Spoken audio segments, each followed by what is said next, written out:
Wyoming Territory, July 1882. The stagecoach wheels groaned as they rolled into the dry, dust-blown town of Willow Creek, and Josephine Parker held her breath as the driver called the stop. She sat still for a moment, gloved hands clenched in her lap, heart pounding like it did every time someone looked too long at her face. The left side bore the mark of fire pale, tight skin from her cheekbone to her jaw. It was the reason her first engagement had ended in silence, the reason she'd left Illinois. And now, it was why she had no choice but to answer a stranger's letter and come to marry a man she had never met. She stepped down, her travel-worn boots hitting the packed earth. Wind tugged her brown skirt and children stared before being called away by their mothers. Josephine lifted her chin. She had made it this far, she would not turn back. A tall man stood beneath the overhang of the general store, broad shoulders, dusty hat. He looked no different than any other cowboy in town until he saw her. He stepped forward, nodding to the driver, then to her. "You must be Josephine." His voice was deep and calm like the wind before a storm. He did not stare at her scar. "Yes," she said quietly. "You must be Lawrence." He took off his hat. His hair was thick and dark, and his eyes, clear blue and steady, met hers full on. "I am Lawrence Cooper." He hesitated, then offered his hand. "You come a long way." She looked at his hand, rough from work, then placed hers in it. He did not flinch. "I did." He held her hand a second longer than needed, then let go gently. "I know we only wrote a few times. I will not pressure you, but if you would still have me, I have the church ready. I thought maybe it would be easier to face the town as husband and wife." Josephine blinked.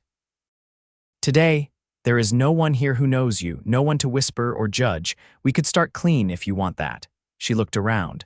A few townsfolk watched from porches and doorways, curious. She'd lived with eyes like those on her since the fire. But Lawrence, he just looked at her like she was a woman, not a pity or a curiosity, just her. "I do not want to waste more time being afraid," she said, voice quiet but sure. "Yes, I will marry you." The church was small, wooden, and warm with the scent of late summer dust and old pine. The preacher was a kind-eyed man who said little, and the vows were spoken with only two townsfolk as witnesses. Josephine's hands trembled when Lawrence placed the ring on her finger, a simple silver band, warm from his palm. When it was time to kiss the bride, he paused, giving her space. She leaned forward first. The kiss was soft, brief, but she felt it down to her bones. He led her outside where the sun was beginning to set. "I have a wagon out back. My place is a little ways from town." She nodded, clutching her small case.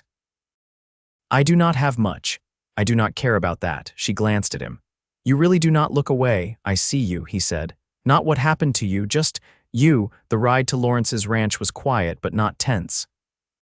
He pointed out the creek that flooded in spring, the ridge where elk came down in winter. She watched him as he handled the reins, a man used to the land, to silence, to work. His house was a sturdy two-room cabin built near a grove of cottonwoods. A small barn stood nearby, and inside she saw a milk cow and two horses. The front porch had a chair and a tin cup with wildflowers that looked freshly picked. He helped her down. "I can sleep in the barn if you would prefer the bed tonight." She shook her head. "No, I came here to be your wife." "I want to be." A flicker of something moved across his face, surprise maybe, or hope. Inside, the cabin smelled of wood smoke and soap. He had cleaned. Everything was neat. A loaf of bread sat on the table, half a roast wrapped in cloth. "I will fix a supper," she said, setting her case down. "You do not have to." "I want to." They ate in the quiet. Afterward, she washed the dishes while he brought in more wood. When he came back, the room was dim with lamplight, and she was sitting on the bed, twisting the silver band on her finger. "Do you regret it?" he asked. She looked up. "No." "You?" He shook his head. "I have not been around many women. I never expected one like you to come. One like me." He stepped closer.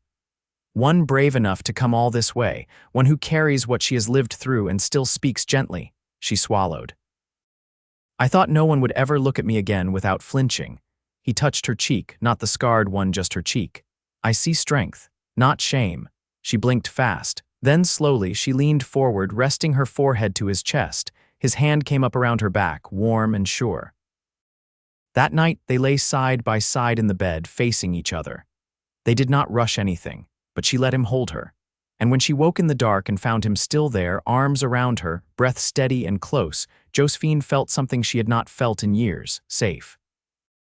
In the days that followed, Josephine settled into the rhythm of the ranch. She mended shirts, learned to milk the cow, helped cook for the ranch hand who showed up twice a week. Lawrence worked the land, chopped wood, checked the fence line. Every night they sat together on the porch. He never asked about the fire. Instead, he gave her space to speak when she was ready. One evening, as the wind moved through the cottonwoods, she said, "It was a kitchen lamp. I was 17. My sleeve caught. My fiancé left the next week." Lawrence said nothing for a long moment. Then he reached over and took her hand. "I do not know what kind of man walks away from someone because they are hurt, but I am not him." She looked at him. "I believe you." He turned her hand over, thumb tracing the line of her palm. "You are not just beautiful. You are brave." Josephine leaned forward and kissed him, soft but certain. His hand slid to her waist, and when she pulled back, he rested his forehead against hers. She whispered, "I think I could love you." He smiled, small and quiet. "I already do." And in that moment, with the sun low and the sky turning gold, she knew she had found home. By the second week, Josephine had worn through the fingertips of her gloves. The mornings came crisp and silver-edged, the kind of summer chill that burned off by noon but still made her grateful for the thick shawl Lawrence had left hanging on the peg by the door. She wrapped it around her shoulders each morning before stepping into the yard to feed the hens. Lawrence rose early, usually already down by the creek before the light cleared the horizon. He was mending the footbridge that had washed out last spring. She saw him out there through the trees, waist deep in the cold water, hammering beams into place with steady hands. She hadn't yet asked what became of his family, and he hadn't offered, but she felt the weight of their absence in the way he kept everything in order, like he was holding a place for someone who never came back. One afternoon, while Lawrence was cutting fence posts up by the ridge, a rider came down the path from town. Josephine stepped away from the washtub, drying her hands on her apron. The man dismounted slowly, pulling his hat off when he saw her. "Begging your pardon, you must be Mrs. Cooper?" She nodded, wary. "I am. Name's Edwin Langley. I run the livery in town. Lawrence boards his gelding with me come winter. I was just bringing up the supplies he ordered last week." He mentioned needing a new bit and a sack of oats. She stepped aside to let him unload the canvas sack from the pack mule. "You came a long way for a sack of oats." The man smiled without looking directly at her face. "Truth is, I owed him a favor. He near broke his back helping me get my wagon out the riverbed 2 months back." She nodded, grateful but quiet. Trust came slow for her. When Lawrence returned, she watched him shake Edwin's hand. They spoke a moment about the broken axle on the south road, then Edwin tipped his hat and rode on. Lawrence carried the sack into the barn without saying much, but when he came back into the house, he paused in the doorway. "You all right?" She looked up from her stitching. He stared at the ground more than he looked at me. I noticed. Her thread caught, and she set the mending aside. "People don't always mean harm, but it still feels like being made small." He walked over and crouched beside her. "You don't need to explain that to me." She studied his face. "Do you ever feel that way?" He stood and reached for the kettle on the stove. "Not in the same way. But I've known what it is to be looked through, like you ain't there." She waited, but he didn't go on. She respected that. Some wounds kept to themselves for a while. That night, she found him sitting on the back stoop with a tin cup in his hand and his boots unlaced. She sat beside him, knees brushing his, and for a long time they watched the stars pull themselves across the sky. "I used to think," she said, "that my life would be neat. That I'd marry the boy from the farm next to ours, raise children in the same house I was born in. But now I think maybe none of that would have taught me what I know now." Lawrence drank quietly, then said, "Which is what?" Her hands folded in her lap. "That peace isn't always where you thought it'd be. Sometimes it's in someone's silence. Or the way they wait for you to speak." He let that sit a while before answering. "My father was a hard man, not cruel but exacting. I left home at 16, never went back. Sometimes I think I kept riding west because I didn't know how to stop." She turned toward him. "And now," he looked at her, the lines at the corners of his eyes softening. "Now I don't feel like I'm running." She reached over and laced her fingers through his. His hand was warm, calloused, steady. Later, in the dark, she lay with her head on his shoulder, the quilt pulled up to their chins. He traced light circles on her arm with the tips of his fingers. She didn't flinch.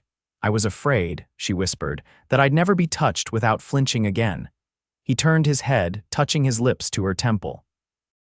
"You're safe here." She closed her eyes, feeling the truth settle into her bones. Not hurried, not uncertain, just true. The first harvest rain came early that year, soft and steady over the high plains.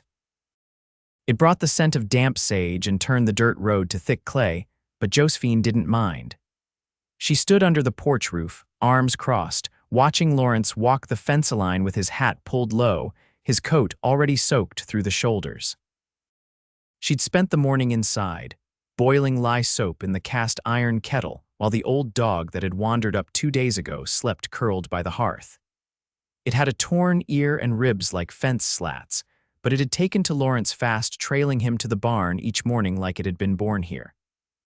When he returned, boots heavy with mud, he stopped just inside the door and unbuckled his coat. She reached for it. "I'll hang it near the stove," she said, not waiting for him to hand it over. "You'll get your dress wet. I've worn worse." She glanced down at the hem, already flecked with ash from the firewood. "Besides, I've got thread enough." Lawrence leaned against the doorframe, arms folded. "You always talk like you expect things to fall apart." She paused, straightening the coat across the drying peg. "I expect things to wear down, that's different." He stepped forward, voice low. "You don't have to brace for ruin here." She turned to him. "I'm not. But I won't pretend the world's gentler than it is." He studied her, then nodded once. "Fair." She picked up the folded towel from the table and handed it to him. "Your hands are raw." He dried them slowly, eyes still on her. "I know you worked hard where you came from. But I don't know what you hoped for when you answered my letter." She let out a breath, not fast, not slow. "I hoped for quiet, and someone who wouldn't treat me like a warning." His voice softened. "You think that's all I see in you?" "I don't think that," she said, lifting her chin. "But I've learned not to expect more." He stepped closer, towel still in his hands. "I was raised by a woman who never spoke unless she meant it. My ma believed kindness was shown, not said. I reckon I do too." Josephine's eyes flicked to the window. Rain slid down the glass in thin lines. "Your mother, is she alive?" He shook his head. "Past 5 winters back. She was living with my sister in Nebraska. I didn't get there in time." She didn't ask why. Time was a thief in too many stories. He set the towel on the table and leaned his hip against the wood. "What about yours?" Josephine moved toward the stove and opened the firebox, feeding in a narrow log.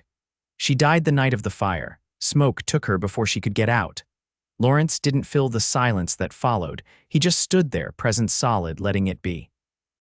She straightened and brushed her hands on her apron. "There's stew warming. It's not much.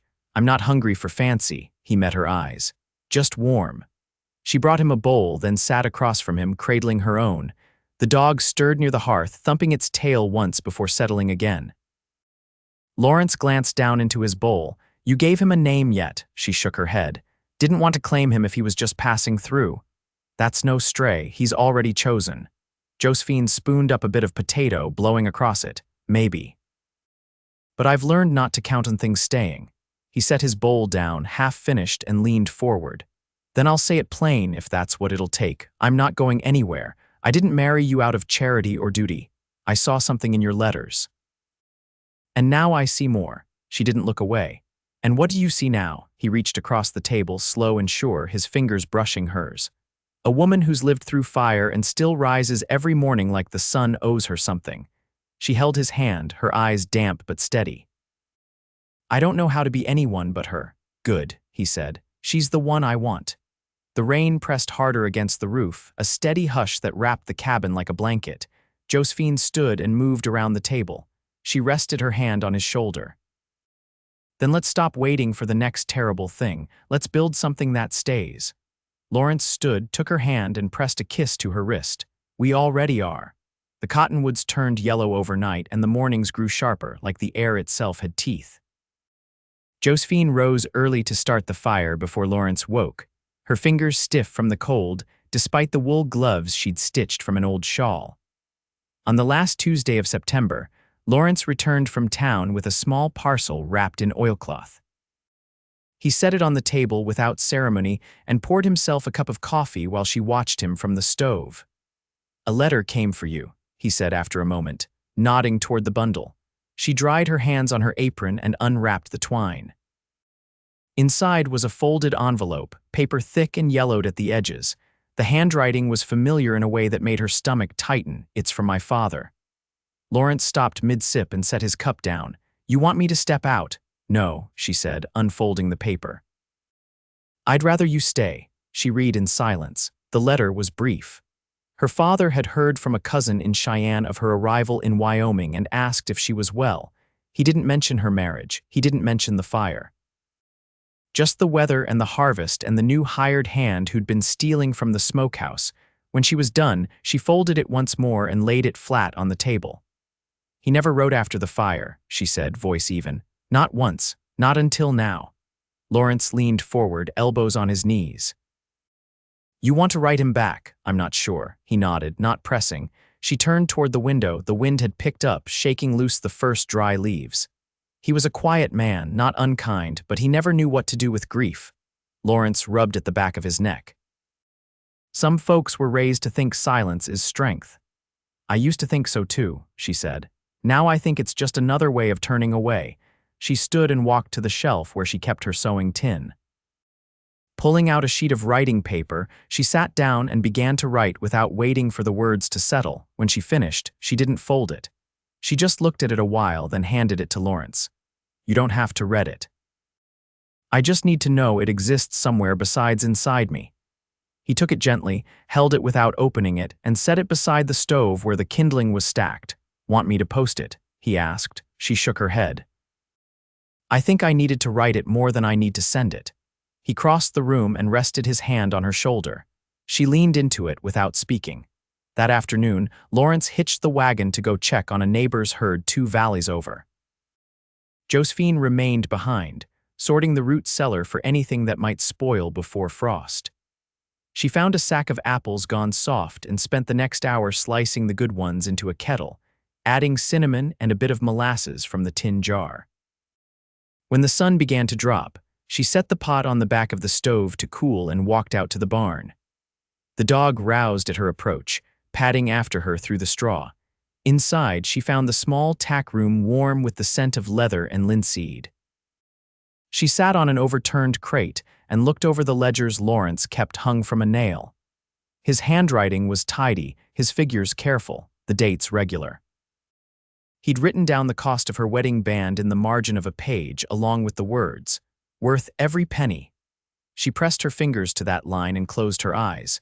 When Lawrence returned just past dusk, he found her in the barn doorway waiting, lantern in hand. "Everything all right?" he asked, stepping down from the wagon seat. "Fine. I made apple butter. It's cooling." He unhitched the team in silence, then turned to her. "You went through the ledgers." "I hope that's all right," he nodded. "I meant to show them to you sooner. You didn't have to. I wanted you to know you're part of all this," he said. "Not just the house or the cooking, all of it." She lowered the lantern slightly. "I think I know that now." He reached for her hand, his fingers curling around hers. Dust clung to the sleeve of his coat, and she could smell the wind on him, dry and clean. "I've been thinking," she said, voice quiet, "about what it means to stay." Lawrence watched her, waiting. "I don't want to just survive anymore. I want to grow things, build things. With you." His thumb brushed over her knuckles. "Then we'll plant in spring." They stood like that for a long while, just the two of them and the dog settling at their feet, the lantern throwing soft light over the barn wall behind them. Something passed between them that didn't need naming, a quiet promise, steadier than any vow. And in that wind-swept stillness, Josephine knew she'd stopped bracing for the world to break. She was beginning, at last, to live. The last frost came late that year. Snow lingered in the shadows beneath the bluff, and the creek ran high from meltwater. Josephine spent the waiting days inside, sorting seed sacks by the window, her breath fogging the glass. Lawrence had drawn a plat of the north field on a scrap of butcher paper, and together they marked rows for beans, squash, and barley, her handwriting tucked in beside his.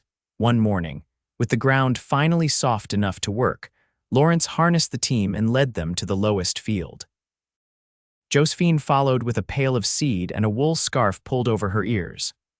The wind cut thin, but the sun was warm on her back as she walked the furrows behind him, pressing seeds into the earth with steady fingers. "You ever plant barley before?" he asked, glancing over his shoulder. "No," she said, brushing her hands clean, "but I helped my uncle grow tobacco once. The rows were straighter than fence posts." He turned, lips twitching toward a grin. "That's so, it is." He'd walk the line with a string to keep it true.